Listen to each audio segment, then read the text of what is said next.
Alhamdulillah wassalatu wassalamu ala rasulillah. Kita lanjutkan usul manhaj salaf.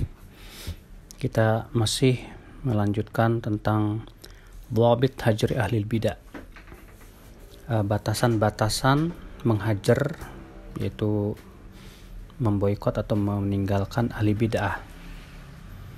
Syekhul Islam Taimiyah rahimahullah setelah menyebutkan kisah hajarnya Nabi kepada Ka'ab dan dua sahabat yang lainnya yang tidak ikut perang karena alasan waktu itu, beliau berkata, falihada wa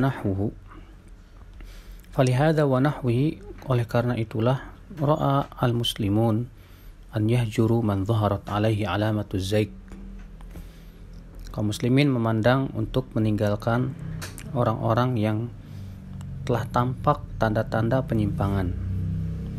Minal mudhirina lil bid'ah, dari orang-orang yang memperlihatkan kebid'ahan, ad-da'ina ilaiha, yang mendakwahkan kepada kebid'ahan, wal mudhirina lil kabair, dan menampakkan dosa-dosa besar. Fa amma man kana mustatiran bi ma'siyatin aw musiran li bid'atin ghairi mukaffiratin fa inna hadza la yuhjar. Adapun orang yang sembunyi-sembunyi berbuat maksiat atau sembunyi-sembunyi melakukan kebid'ahan yang tidak membuat pelakunya kafir, maka ini tidak boleh dihajar, tidak boleh ditinggalkan. Wa innama yuhjar ad-da'i ilal bid'ah, yang dihajar adalah yang menyeru kepada kebid'ahan. Idil hajru naw'un minal uqubah, karena hajar itu salah satu macam daripada pemberian sanksi. Wa innama yu'aqab man adhara al-ma'siyah qawlan aw amalan, dan yang diberikan sanksi hanyalah yang menampakkan kemaksiatan, baik berupa ucapan maupun perbuatan. Majmu' Fatawa di jilid 24 halaman 174 sampai 175. Beliau juga berkata, wa in kana lal mahjur wala ghairuhu yartadi bidzalik. Jika orang yang kita hajar itu ternyata setelah dihajar kok malah tidak kapok, malah tidak mau rujuk, malah semakin jauh. Bal yazidu syarr wal hajr dhaif, bahkan semakin berat keburukan dia, dan yang menghajarnya juga lemah. Bihaitsu yakunu mafsadatu dzalika rajiha ala maslahatihi, bahkan mudarat hajar malah lebih besar daripada maslahatnya. Lam yushra al hajru, maka pada waktu itu hajar tidak disyariatkan. Bal yakunu ta'lif li ba'dhin nas anfa' min al-hajar. Akan tetapi terkadang kita bersikap lemah lembut kepada sebagian orang lebih bermanfaat daripada menghajarnya. Wal hajru li ba'dhin nas anfa' min at-ta'lif. Dan menghajar sebagian orang terkadang lebih bermanfaat daripada bersikap lemah lembut kepadanya.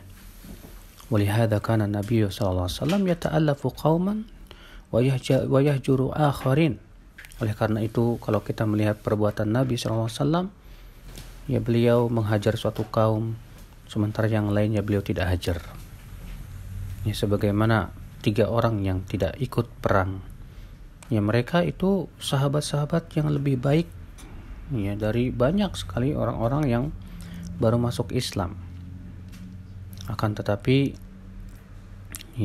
ternyata Nabi SAW malah menghajar mereka. Tujuannya apa? Supaya terlihatlah maslahat, dan bahwasanya sebagai sebuah pelajaran bahwa ini bukan permasalahan yang ringan. Wallahu a'lam. Jadi ibu-ibu sekalian, dalam masalah hajar ternyata di sini beliau tetap memperhatikan antara maslahat dan mafsadah. Bukan hanya sebatas semangat untuk menghajar saja, atau bukan karena sebatas kebencian saja, tapi semua itu kita lakukan untuk dalam rangka yang pertama memberikan hidayah, yang kedua melindungi manusia daripada keburukan dan pemikiran yang menyesatkan, yang ketiga yaitu melindungi diri kita sendiri dari syubhat-syubhat yang akan bisa menyesatkan diri kita. Nah,